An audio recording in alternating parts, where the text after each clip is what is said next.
먹 한 방울에 우주가 스민다. 문인화 찰나의 붓끝에서 피어나는 무의식의 꽃. 붓이 종이에 닿는 순간은 정확히 얼마나 걸립니까? 0.3초? 어쩌면 그보다 짧습니다.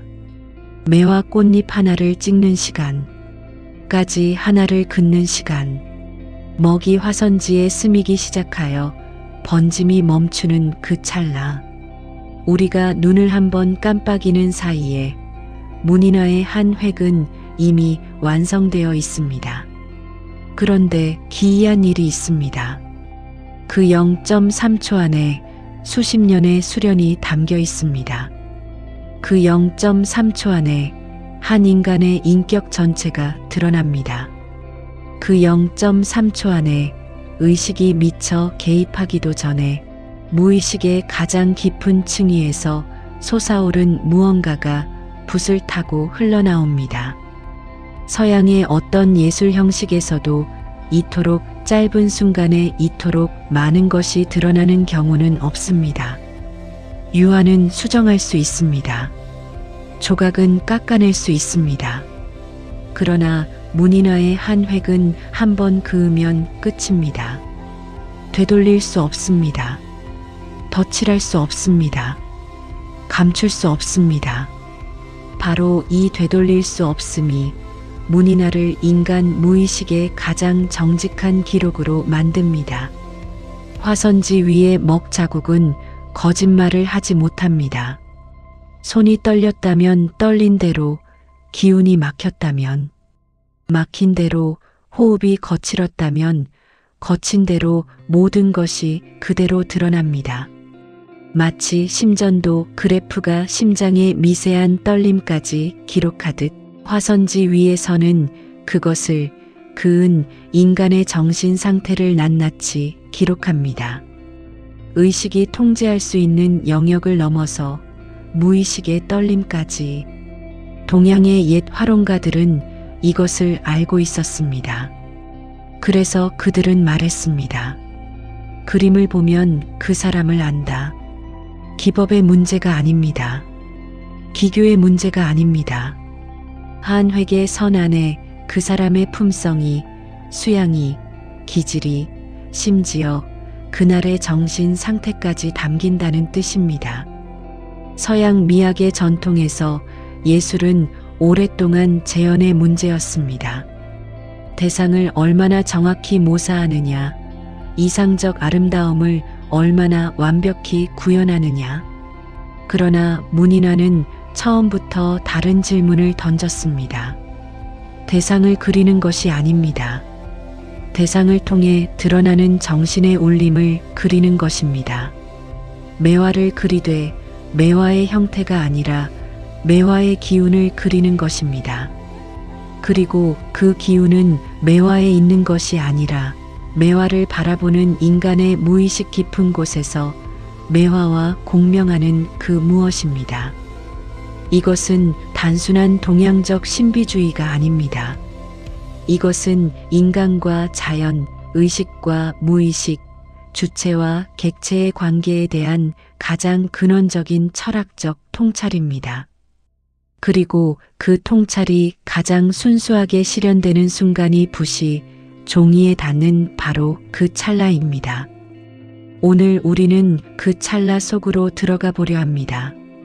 먹과 붓, 화선지라는 가장 단순한 재료로 이루어진 이 예술이 왜 인간 정신의 가장 깊은 곳에 닿는 예술인지를, 왜 이 단순함이 복잡한 어떤 기법보다 더 심오한 것을 담아낼 수 있는지를, 그리고 왜 이 찰나의 예술이 인간이 도달할 수 있는 가장 자연에 가까운 창조적 행위인지를. 문인화에서 선이란 무엇입니까? 서양 회화에서 선은 형태의 윤곽입니다. 사물의 경계를 규정하는 도구입니다. 안과 밖을 나누고 여기와 저기를 구분하며 형상의 정체성을 부여합니다. 선은 사물에 봉사합니다. 대상의 형태를 재현하기 위한 수단입니다. 그러나 문인화에서 선은 그 자체가 목적입니다. 선은 무언가를 묘사하기 위해 존재하는 것이 아니라 선 자체가 생명입니다. 선 자체가 우주의 운동입니다. 선 자체가 기의 흐름입니다. 사역이 화론의 제일 원칙으로 기운 생동을 놓은 것은 우연이 아닙니다. 그림의 최고 경지는 형태의 정확성이 아니라 기운이 살아 움직이는 것입니다. 그리고 그 기운은 오직 선을 통해서만 드러납니다. 한 획의 선 안에는 무엇이 있습니까? 먼저 속도가 있습니다. 빠른 선과 느린 선은 완전히 다른 세계를 담고 있습니다. 매와 가지를 그을 때에 빠르고 결단력 있는 일필에는 겨울을 견딘 나무의 기백이 있습니다. 반면 오래된 매와 둥치를 천천히 그을 때에 더디고 거친 선에는 수백 년 풍상을 맞은 나무의 인내가 있습니다. 이 속도는 계산된 것이 아닙니다. 의식이 이 속도로 그어야지라고 결정하는 것이 아닙니다. 그것은 몸이 기억하는 속도이며 무의식이 선택하는 속도입니다. 다음으로 압력이 있습니다.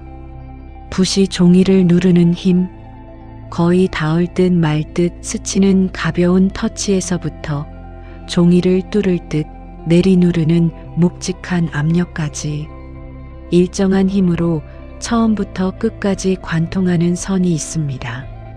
그 선에는 기계가 있습니다. 흔들리지 않는 의지가 있습니다. 마치 한 사람이 세상의 바람 앞에서도 고개를 숙이지 않고 똑바로 걸어가는 것과 같습니다. 그 선은 단호합니다. 굽히지 않겠다는 정신의 고듬이 붓끝에서 종이 위로 옮겨진 것입니다. 추사 김정희의 글씨에서 느껴지는 그 꺾이지 않는 힘, 기둥처럼 서 있는 기운, 그것이 바로 일정한 압력이 만들어내는 선의 품격입니다. 그런가 하면 한 획안에서 가볍고 무겁기를 반복하는 선이 있습니다. 시작은 가벼이 내려앉다가 중간에서 힘이 실리고 끝에서 다시 들어 올리는, 또는 처음에 묵직하게 찍었다가 점점 가늘어지며 사라지는, 이 선에는 호흡이 있습니다. 생명의 리듬이 있습니다. 바람에 흔들리는 매와 가지처럼, 물 위에 떨어진 빗방울의 파문처럼 강약이 교차하며 움직이는 생명 그 자체의 맥박이 담깁니다. 어떤 선이 더 높은 경지라고 말할 수 없습니다. 고든 기계의 선과 호흡하는 율동의 선은 서로 다른 정신의 표현이며 서로 다른 순간의 기록입니다. 중요한 것은 그 선이 진짜냐는 것입니다. 그 압력이 억지로 만든 것이 아니라 그 순간 그 사람의 안에서 자연스럽게 흘러나온 것이냐는 것입니다. 이 미세한 압력의 진위를 화선지는 속임없이 드러냅니다. 꾸며낸 힘은 어딘가에서 경직되고 진짜 힘은 아무리 강해도 자연스럽습니다. 그리고 먹의 농담이 있습니다. 진한 먹과 옅은 먹, 마른 붓갈필, 과 젖은 붓스필. 진한 먹이 화선지에 내려앉을 때 거기에는 어떤 단호함이 있습니다. 세상에 대한 확신, 존재의 무게, 발을 딛는 감각. 그것은 마치 깊은 잠에서 막 깨어난 사람이 나는 여기 있다고 선언하는 것과 같습니다. 진한 먹에는 중력이 있습니다. 땅의 기운이 있습니다. 결단이 있습니다.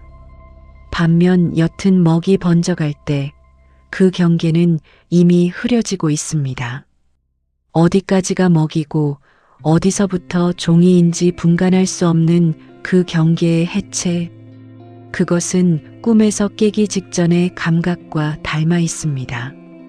분명히 무언가가 있었는데 잡히지 않는 것, 기억의 가장자리에서 녹아내리는 것, 존재와 부재의 사이에서 머무는 것. 옅은 먹은 확정을 거부합니다. 이것은 이것이다라고 말하기를 거부합니다. 그래서 거기에는 여운이 생깁니다. 끝나지 않는 울림이 생깁니다. 마른 붓의 거친 흔적은 또 다른 세계를 엽니다. 붓의 먹이 다 빠져나간 상태에서 긋는 선, 종이 위에 먹이 고르게 닿지 못하고 끊기며 스치는 그 질감, 거기에는 생략이 있습니다. 비어있는 곳이 있습니다. 붓이 닿은 곳과 닿지 못한 곳이 한 선 안에서 교차합니다. 그것은 모든 것을 다 말하지 않는 사람의 언어와 같습니다. 말과 침묵이 교대로 나타나는 대화, 드러남과 숨겨짐이 한 호흡 안에 공존하는 순간, 갈필의 선은 우리에게 상상할 여지를 줍니다. 보이지 않는 부분을 우리의 무의식이 채워넣도록 허락합니다. 젖은 붓은 정반대입니다. 먹물이 흥건한 붓이 종이에 닿는 순간 먹은 제어를 벗어납니다. 화가의 의도보다 먹 자체의 물성이 지배합니다. 물이 높은 곳에서 낮은 곳으로 흐르듯 먹물은 종이의 결을 따라 제멋대로 퍼집니다. 여기에는 통제의 포기가 있습니다. 내맡김이 있습니다. 화가가 나를 내려놓고 먹과 종이와 물의 자연스러운 만남의 결과를 위임하는 것입니다. 그래서 스필의 번짐에는 예측 불가능의 생동감이 있습니다.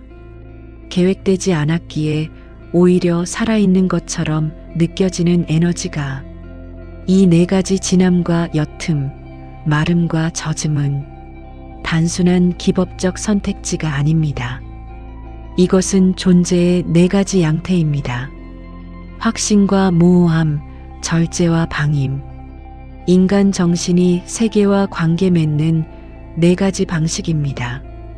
그리고 하나의 그림 안에서 이 네 가지가 서로 만나고 대화할 때 거기에는 삶 전체의 결이 담깁니다. 융의 관점에서 보면 이 선은 무의식의 직접적 표출입니다. 의식이 개입할 시간적 여유가 없기 때문입니다. 유화를 그리는 화가에게는 생각할 시간이 있습니다.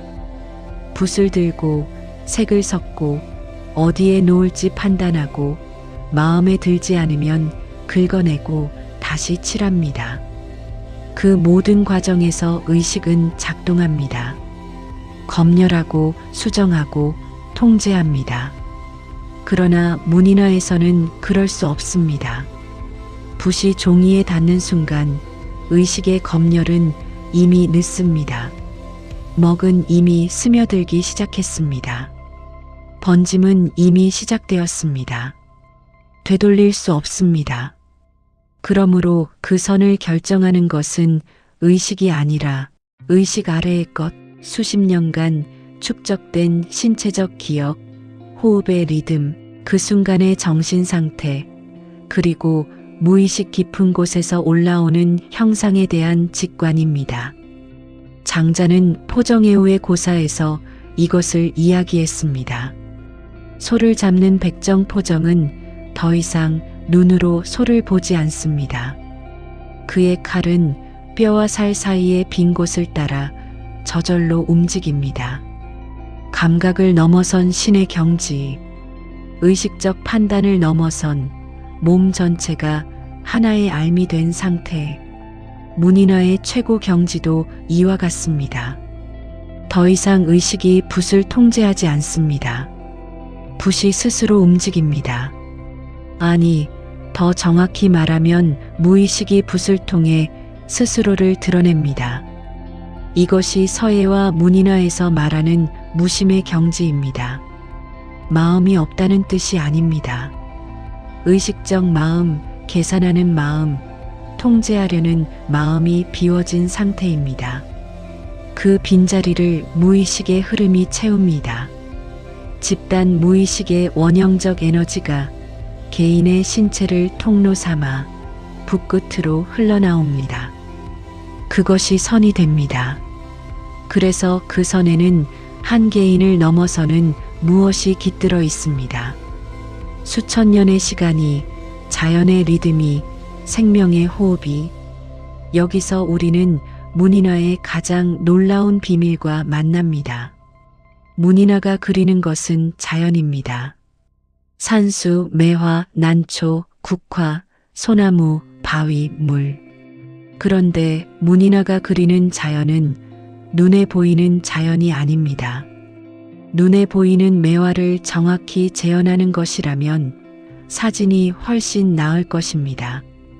문인화가 그리는 것은 보이는 자연 너머의 자연입니다. 자연의 본질, 자연의 운동, 자연의 리와 기입니다. 이것이 무엇을 의미하는지 더 깊이 들어가 봅시다. 매화를 생각해 보십시오. 매화는 겨울에 핍니다. 모든 꽃이 사라진 계절, 눈과 얼음이 세상을 덮은 그 혹독한 시간 속에서 홀로 꽃을 엽니다. 가지는 마르고 뒤틀려 있습니다. 수십 년, 수백 년의 세월이 나무를 비틀고 깎아냈습니다. 껍질은 갈라져 있고 어떤 가지는 이미 죽었습니다. 그 늙고 상처 입은 몸에서 순백의 꽃이 피어납니다. 5잎의 작은 꽃. 그러나 그 자금 안에 담긴 것은 무한합니다. 사군자의 으뜸으로 매화가 선택된 이유가 여기 있습니다. 매화는 단순한 꽃이 아니라 하나의 원형적 이미지입니다. 고난 속의 고결함, 죽음의 문턱에서 피어나는 생명, 추위를 견뎌낸 자만이 도달하는 경지, 노년의 몸에 깃드는 젊은 정신, 상처 입었으되 꺾이지 않은 존재. 이 모든 것이 매화라는 하나의 형상 안에 응축되어 있습니다. 문인화가가 매화를 그릴 때 그는 창밖의 매화를 보고 그리는 것이 아닙니다. 왕면은 평생 매화만을 그렸습니다. 그에게 매화는 대상이 아니라 거울이었습니다. 매화를 그리는 것은 매화를 관찰하는 것이 아니라 매화가 되는 것이었습니다. 추위를 견디고 마르고 상처 입고 그럼에도 불구하고 꽃을 피우는 그 전 과정을 자기 안에서 살아내는 것이었습니다. 매화를 그리려면 먼저 가슴속에 매화를 길러야 한다. 가슴속의 매화. 그것은 무엇입니까? 그것은 수많은 겨울 새벽에 매화 아래 서서 차가운 공기 속에서 그 향을 맡고 눈 쌓인 가지 위에 홀로 핀 꽃을 바라보던 모든 순간이 내면에서 숙성되어 형성된 매화의 본질에 대한 무의식적 알미입니다. 그것은 또한 자기 자신의 삶에서 겪은 추위와 상실과 인내의 경험이 매화의 이미지와 겹쳐지며 형성된 것이기도 합니다. 이 알문 언어로 설명할 수 없습니다. 매화란 이러이러한 것이다라고 정의할 수 없습니다. 그것은 몸으로 아는 알미며 무의식에 축적된 알미입니다. 그리고 붓을 들어 매화를 그리는 순간 그 무의식적 알미 손을 통해 선으로 변환됩니다. 의식이 매화가지는 이런 각도로 꺾어야 한다고 지시하는 것이 아닙니다. 몸이 매화를 알고 손이 매화를 알고 붓이 매화를 압니다. 그래서 선은 매화처럼 움직입니다. 늙은 가지의 비틀문 천천히 거칠게 마른 붓으로, 어린 가지의 뻗음은 빠르게 탄력 있게 힘을 싣고, 꽃잎의 찍힘은 가볍게 숨을 멈추듯 붓끝에 먹물을 머금은 채 한 점으로. 이것이야말로 예술적 승화의 가장 순수한 형태입니다. 서양 미학에서 승화는 프로이트 이래 무의식의 에너지가 사회적으로 수용 가능한 형태로 변환되는 것을 의미해 왔습니다. 그러나 문인화에서 일어나는 것은 이보다 더 근원적입니다. 여기서 변환되는 것은 성적 에너지나 공격적 충동만이 아닙니다. 여기서 변환되는 것은 인간과 자연의 분리 이전의 일체감, 주관과 객관의 구분 이전의 합일, 의식과 무의식의 경계가 사라진 상태의 에너지입니다. 융이 말한 집단 무의식의 가장 깊은 층위에는 인간과 자연이 분리되기 이전의 기억이 있습니다. 우리가 자연의 일부였던 시절의 기억. 바람이 곧 내 호흡이었고 물의 흐름이 곧 내 피의 흐름이었던 시절의 기억. 문명이, 언어가, 자의식이 우리를 자연에서 분리시키기 이전의 상태. 문인화의 북끝에서는 그 원초적 합일이 순간적으로 회복됩니다. 문인화가가 매화를 그릴 때 그는 매화를 밖에서 바라보는 관찰자가 아닙니다. 그는 매화 안에 있습니다. 겨울 속에 있습니다. 추위 안에 있습니다. 그 추위를 견디는 가지가 곧 자신의 뼈이며 그 뼈 위에 피어나는 꽃이 곧 자신의 정신입니다. 화가와 매화 사이에 거리가 없습니다. 그리는 자와 그려지는 것의 구분이 사라집니다. 이것은 주객합일이라는 동양 철학의 오래된 이상이며 동시에 융이 말한 개성화의 궁극적 경지. 자아와 자기 셀프의 합일, 의식과 무의식의 통합과 정확히 겹치는 지점입니다.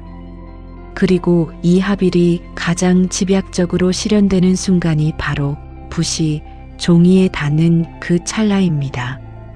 그 순간 화가는 화가가 아닙니다. 매화가 스스로를 그립니다. 겨울이 스스로를 기록합니다. 생명이 스스로를 증명합니다. 인간의 손을 빌려 자연이 스스로의 모습을 기록하는 것입니다. 이것이 문인화가 가장 자연에 가까운 예술인 이유입니다. 인간이 자연을 모사하는 것이 아니라 인간 안의 자연이 붓을 통해 스스로를 드러내는 것이기 때문입니다. 석도는 이것을 일행론으로 설명했습니다. 태초에 하나의 획이 있었다. 이 하나의 획에서 만물이 나온다. 이것은 단순한 화론이 아닙니다. 이것은 우주론입니다. 하나의 선, 하나의 획, 그것은 우주의 시원적 움직임과 같습니다. 무에서 유가 태어나는 최초의 순간, 혼돈에서 질서가 출현하는 최초의 분절. 문인화의 첫 번째 획은 우주의 첫 번째 움직임을 반복합니다. 그래서 그것은 단순한 선이 아니라 창조행위 자체의 축약입니다. 그러나 문인화의 가장 깊은 비밀은 그려진 것에 있지 않습니다. 그려지지 않은 것에 있습니다. 여백. 동양 미학에서 이것만큼 깊이 사유된 개념도 드뭅니다. 서양 회화에서 캔버스의 빈 공간은 아직 채워지지 않은 곳입니다. 부족함입니다. 미완성입니다. 그러나 문인화에서 여백은 비어있는 것이 아닙니다. 여백은 가장 충만한 곳입니다. 모든 것이 될 수 있는 가능성으로 가득 찬 곳입니다. 노자가 말한 무의 세계, 무에서 유가 생긴다가 시각적으로 실현된 것이 여백입니다. 매화 한 가지가 화선지 한쪽에서 비스듬히 뻗어나옵니다. 나머지 화면은 텅 비어 있습니다. 아무것도 없습니다. 그러나 그 아무것도 없음 안에 겨울 새벽의 차가운 공기가 있고 매화 향이 번져가는 보이지 않는 공간이 있으며 곧 녹을 눈의 기운이 있고 아직 오지 않은 봄의 예감이 있습니다. 그 모든 것이 여백 안에 잠재합니다. 그려지지 않았기에 오히려 무한히 존재합니다. 산수화에서 텅 빈 화면의 절반이 안개인지 물인지 하늘인지 분간되지 않는 그 백색의 영역. 그것은 아무것도 없는 곳이 아닙니다. 그것은 무의식 그 자체입니다. 의식의 붓이 형태를 부여하기 이전에 모든 형태가 잠재하는 원초적 공간입니다. 융의 언어로 말하면 여백은 집단 무의식의 시각적 등가물입니다. 아직 의식화되지 않은, 그러나 모든 의식적 형태의 모태가 되는 무한한 가능성의 장입니다. 먹으로 그려진 매화와 가지와 바위는 의식의 세계입니다. 형태가 있고 경계가 있으며 정체성이 있습니다. 그러나 그 형태들은 여백에서 태어나 여백으로 돌아갑니다. 가지의 끝은 빈 공간 속으로 사라지고 꽃잎은 백색의 바탕 위에서 바탕과 구분되지 않을 만큼 옅어집니다. 형태와 무형태의 경계는 명확하지 않습니다. 서로 스며듭니다. 서로 침투합니다. 이것이 의식과 무의식의 실제 관계를 가장 정확하게 시각화한 것입니다. 그리고 여기에 문인화의 궁극적 가르침이 있습니다. 최고의 문인화가는 그리지 않는 것으로 말합니다. 침묵으로 가장 많은 것을 말합니다. 비움으로 가장 충만한 것을 담습니다. 이것은 역설이 아닙니다. 이것은 진실입니다. 왜냐하면 무의식은 본래 형태가 없기 때문입니다. 무의식의 형태를 부여하는 것은 필요한 일이지만 형태로 다 담을 수 없는 것이 무의식의 본성입니다. 그래서 여백이 필요합니다. 형태가 도달할 수 없는 깊이를 여백이 암시합니다. 붓이 말할 수 없는 것을 붓이 멈춘 자리가 말합니다. 이것을 음악에 비유해 봅시다. 위대한 음악에서 가장 강력한 순간은 종종 쉼표입니다. 소리가 멈추는 순간 그 침묵 안에서 이전의 모든 음이 울려 퍼집니다. 그 침묵은 비어 있는 것이 아니라 소리의 잔향으로 가득 차 있습니다. 문인화의 여백도 마찬가지입니다. 먹의 자취가 멈추는 자리에서 이전의 모든 선이 울려 퍼집니다. 여백은 먹의 잔향입니다. 그리고 동시에 먹이 아직 닿지 않은 무한한 가능성입니다. 이렇게 보면 문인화는 인간이 만들어낸 예술 형식 중에서 가장 자연에 가까운 것임을 알 수 있습니다. 자연은 무의로 작동합니다. 의도하지 않으면서 모든 것을 이루어냅니다. 봄이 오면 꽃이 피되 꽃은 피려고 의도하지 않습니다. 물은 낮은 곳으로 흐르되 흐르겠다고 결심하지 않습니다. 자연의 모든 운동은 무의식적입니다. 자각 없이, 의도 없이, 계획 없이 그러나 완벽하게. 문인화의 최고 경지는 이 자연의 무의에 가장 가까이 다가가는 것입니다. 의식의 의도를 비우고 무의식의 흐름에 몸을 맡기며 붓이 스스로 움직이도록 내맡기는 것. 그때 붓끝에서 나오는 선은 더 이상 인간의 작품이 아닙니다. 그것은 자연 자체의 운동이 인간의 몸을 통해 기록된 것입니다. 화선지 위에 스민 먹의 자취는 자연이 스스로를 기록한 흔적입니다. 이것이 문인화가 단순한 그림이 아니라 수행인 이유입니다. 문인화를 그리는 것은 기법을 연마하는 것이 아니라 자기 자신을 비우는 것입니다. 의식의 소음을 줄이고 에고의 목소리를 내려놓고 자연과 자기 사이의 경계를 녹이는 것입니다. 그래서 옛 문인들은 그림을 그리기 전에 명상했고 차를 마셨으며 오랫동안 먹을 갈았습니다.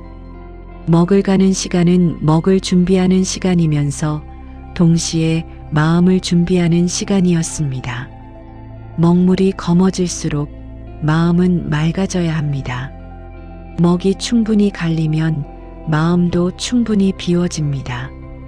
그리고 마침내 빈 마음으로 붓을 들어 올릴 때 그 찰나에 우주 전체가 붓끝에 모입니다. 수십 년의 수련이, 수천 년의 전통이, 자연의 리듬이, 무의식의 심층이 모두 그 하나의 점으로 수렴합니다. 그리고 붓이 종이에 닿습니다. 0.3초 그 안에 모든 것이 담깁니다. 흩날리는 마음을 보라였습니다. 구독과 좋아요는 영상을 만드는데 큰 힘이 됩니다. 시청해 주셔서 감사합니다.